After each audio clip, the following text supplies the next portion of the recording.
Good afternoon, everyone. My name is Harriet, and I will be hosting today's webinars. Uh, First of all, welcome to class 18 who are attending the very first webinar for this month. We hope you find it meaningful and useful to you. Our first presenter today is Luther, and Luther will be talking to us about leveraging mapping technology for social change. Luther is class 17 at Lasco Fellow, serving at Creative Associates. So I leave it up to Luther right now to give us a brief about his presentation, and thereafter we'll dive into the details of the presentation. So Luther, please take it up. Hello, everyone. Glad to be on this webinar series today.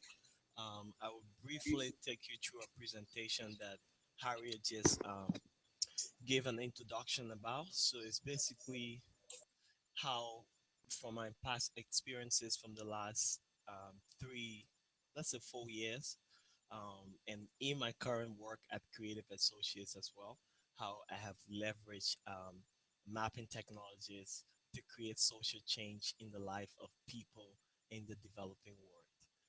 And then most of my experiences will be from Liberia, and then I'll wrap up with the current initiatives I'm working on using geographic information system um, at Creative Associates in Washington, D.C., and supporting projects in places like Syria, Afghanistan, Tunisia, Morocco, and all over Africa and the developing world as well. Yeah, so today's topic is basically called leveraging mapping technology for social change. I think we are all social change agents. So whatever field we work in, we're all fighting to create social change. Whether you're working in the health sector, in the education sector, in the human rights sector, whether you're working on LGBT right issue, whatever you're working on, you're definitely in this to create a social change, be it in your country, in your community, or wherever.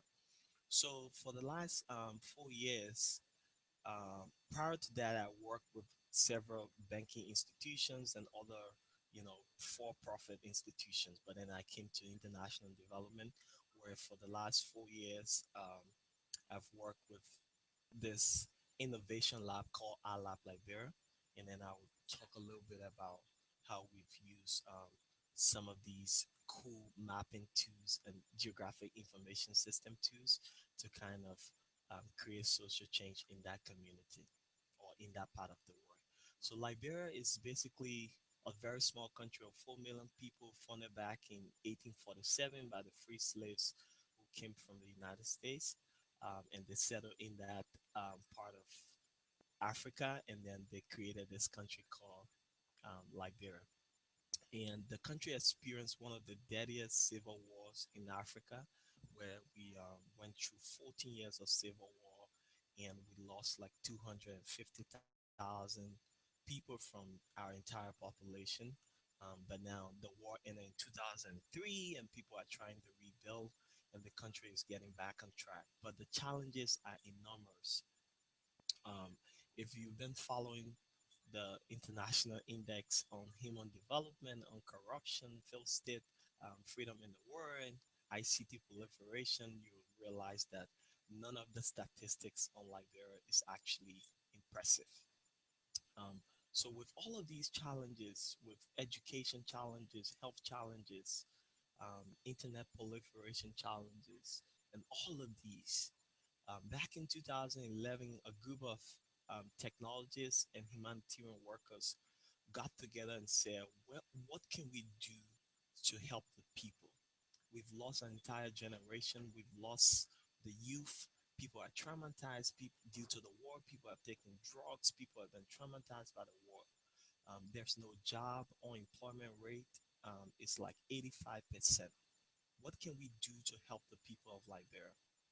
And even extend this effort to other parts of Africa that are experiencing similar problems. So that's how we funded this organization called iLab Liberia, which is an innovation space, a public innovation space where young people, older people, expats, whoever is in Liberia can come and learn new technology skills to kind of improve their own lives, to help them create employment, to also help them to support organizations and government institutions that they are working with. So it's an open space where we conduct a lot of free trainings for youth, for older people, for girls, for marginalized groups to learn new skills and kind of support whatever institution they may be working with. And also we create a community where we host a lot of tech events and also support organizations to build technology platform for them wherever they may be working. Um, and we do a whole lot of things that I can follow up with you after the webinar if you want to learn more about iLab like there. So this is just like a screenshot of some of the Harriet. I guess my screen's just share. This is just a screenshot of some of the pictures from the space. Okay. So as you can see, you see me here with the guys. This is the awesome team, and this is the space, and and this is where we conduct our trainings, we host our events, and do a lot of cool things as well. But within that team, we work with this mapping technology, which is called Ushahidi, which simply means testimony in the Swahili language. So this technology was developed back in 2008 after the post-elections violence in Kenya. A group of technologists and humanitarian workers got together and said, what can we do to create an, a national portal where citizens who are affected by riots, who are affected by whatever violence in Kenya can be able to to to use text messages and simple messaging system to report whatever problems they were faced with during this particular post-election violence. So they created that, and then we kind of replicated that effort in Liberia as well. So what did we use? Our process was very simple. We set up, based on the Ushahidi technology, we set up this public platform, which these were our processes. We used the platform to collect or gather data from the field based on some of these issues I will talk about in a second. Um, we also use a process to kind of approve and verify all of the information or the data that was coming into those platforms. And then we create a capability where people could analyze the data and also disseminate the data to their partners and their colleagues that they were working with as well. So we kind of work with, back in 2011, the one of the most meaningful elections we had in Liberia, the Liberia 2011 elections. We set up this public platform where we work with over a dozen um, civil society organizations so that they could send their agents in all parts of the country. Use the website. Feel free to check it out when you are done. So we built this public platform, which is a mapping technology where people could report on all issues ranging from ballot issues, from campaigning, from elections day monitoring, from the elections runoff, on political parties, whatever issues they were tracking during the Liberia 2011 elections. They could send that information to that map, and it could be verified, it could be approved, it could be disseminated so that people working with the elections and people working um, for the government and other civil society organizations could know exactly where the issues were as it relates to the elections in the country so that response actors can use this information to go and try to repeal whatever was happening to solve those problems that were emanating. So we serve as a as a medium through which people could put up the information and then response actors could use that information as well. And it serves as a one-stop shop for all elections related information in Liberia. The National Elections Commission uses the International Foundation for Electoral Systems, IFS. We work with them a lot. As you see this screenshot, it shows you a whole lot of different ways you can drill down on information to filter out the information to see exactly um, you filter out, for example, you want to see where all of the hate speeches was coming from. You want to see all of the police actions. So all of these reports that they were coming into the platform, they were categorized based on the categories that we set forth. And for example, we also got all of the coordinates of all of the polling stations in country from the National Elections Commission. So we were able to put it on the map so people can go and click on a point on the map. For example, you click on 13, it will give you a pop-up that you see exactly all of the information for that particular polling station. So in doing this, we help to standardize and customize the Ushahidi tool for data collection. We engage with organizations to do some credible, forecasting and do some in-depth analysis.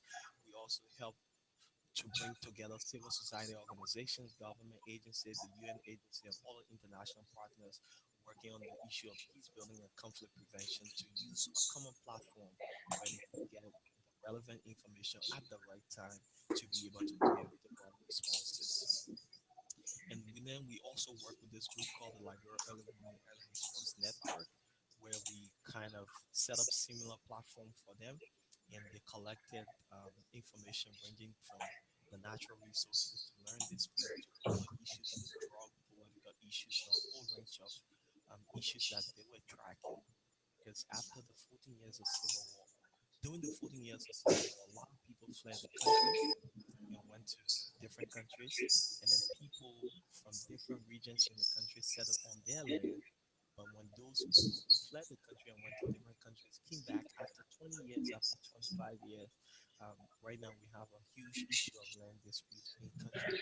So how can we set up this platform to help organizations working on those disputes to kind of collect these information, use the relevant processes that we prescribe so that they could um, give the right responses, work with the police, work with the immigration, work with the land commissions, and other people working on these issues to kind of help to mitigate some of these problems that were taking place. So if you drill down further in the platform, you see disease outbreak. People were tracking that too, tracking land dispute at the end of the month and weekly.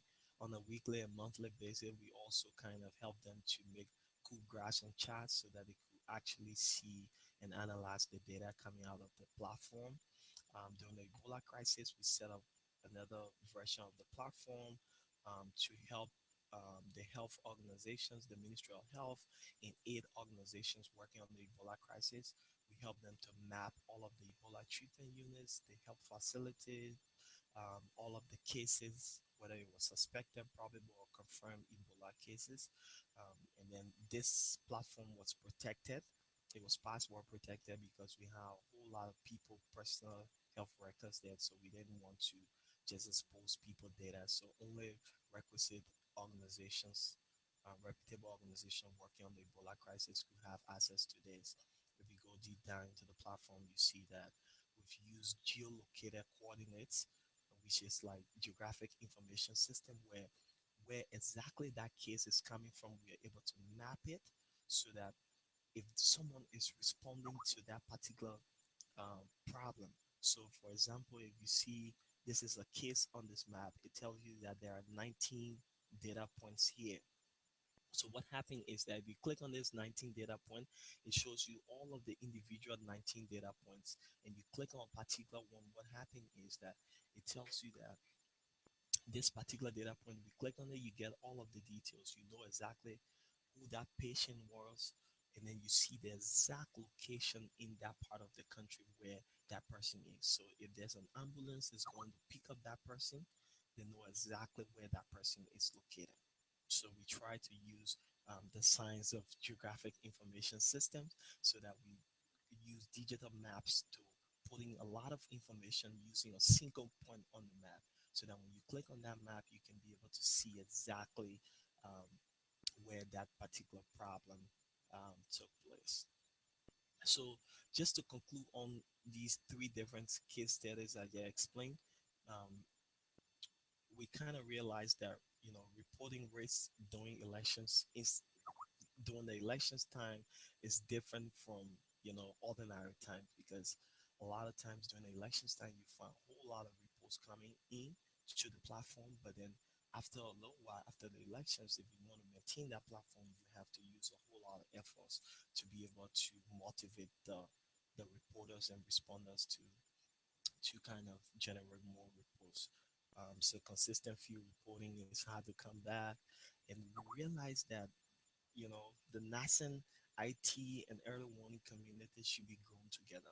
So we're working with civil society organizations that didn't have prior knowledge to technology, but then we use them to develop this technology and grow their interest in information and communication technology. And also, we train them in different technology skills, so that it's not just about using a GIS platform, but rather acquiring other skills as well. And data professionalism is one thing that we stress on that is very important. Whenever you're deploying GIS or mapping platform for aid organization or international development actors, you want to make sure that you train them how to respect the data, so that people are not just having access to people data and doing whatever they want to do with it.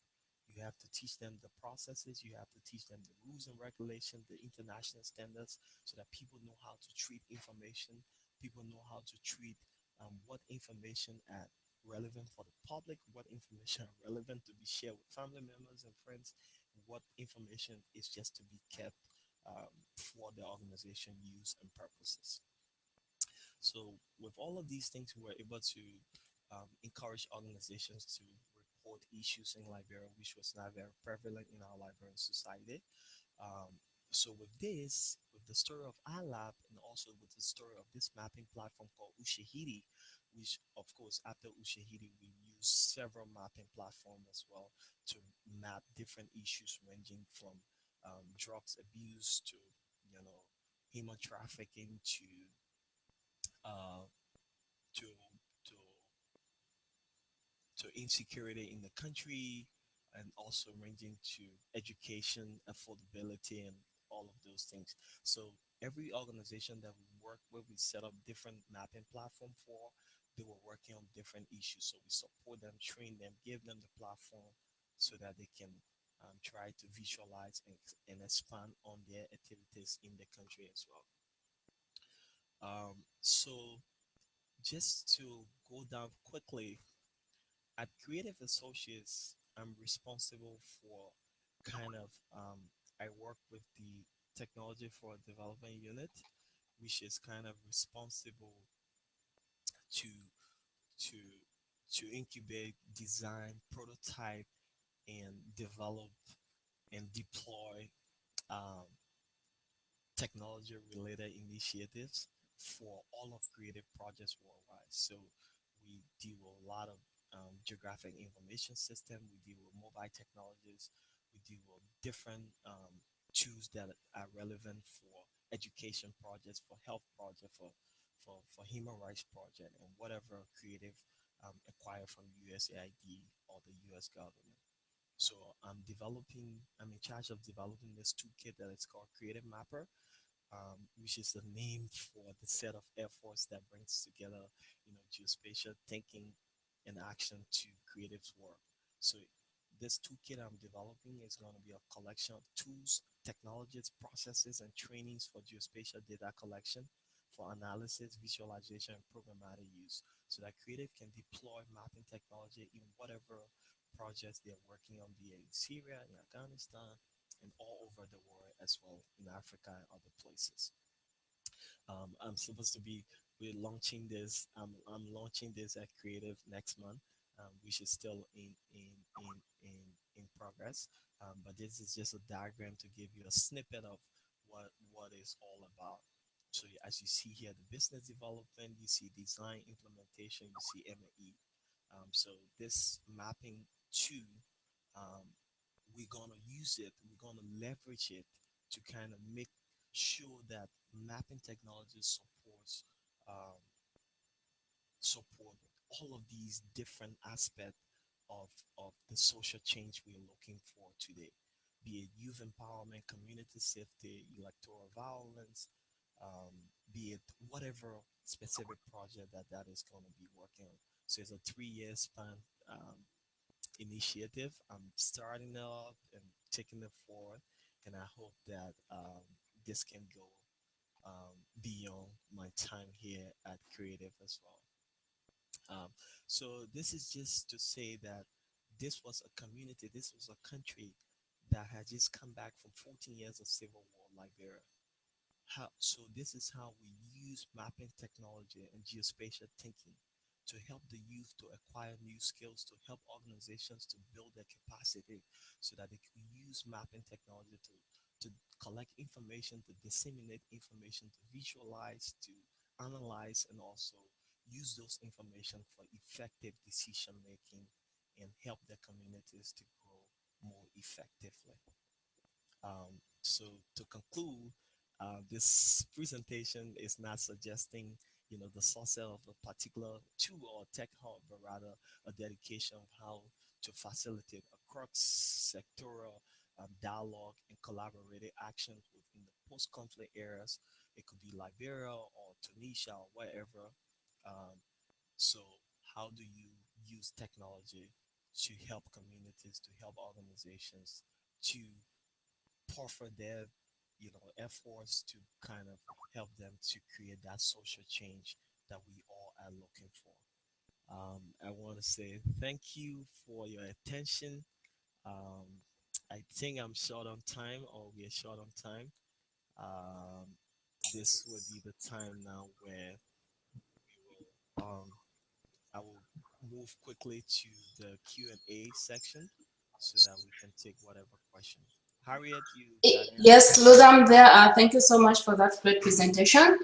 We have 6 minutes before the end of this webinar. So let's have fellows sending in their questions to you within the remaining time. A lot of people I see the I see here a lot of people say that my voice was very low. I don't know why was that. um Alvin said my voice was low. Medha said the background noise. Shaki said okay, Baha said the long awaited webinar has become a struggle to hear if it is okay. Good job, Luther. Yeah, move to Q&A. Yes, audio is low. Can anyone call or text them? Can the speaker kindly speak a bit louder? Huh. Wow. I'm sorry for this, guys. I'm just learning that a lot of people complain.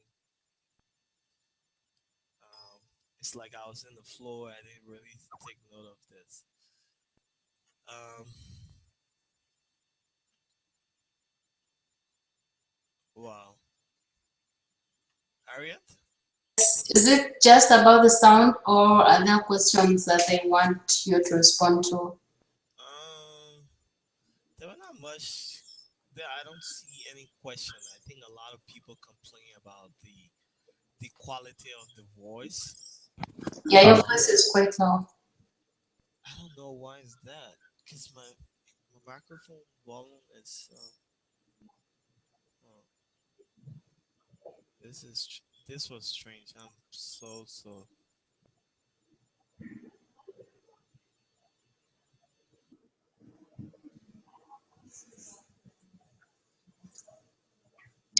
I mean, it was on full.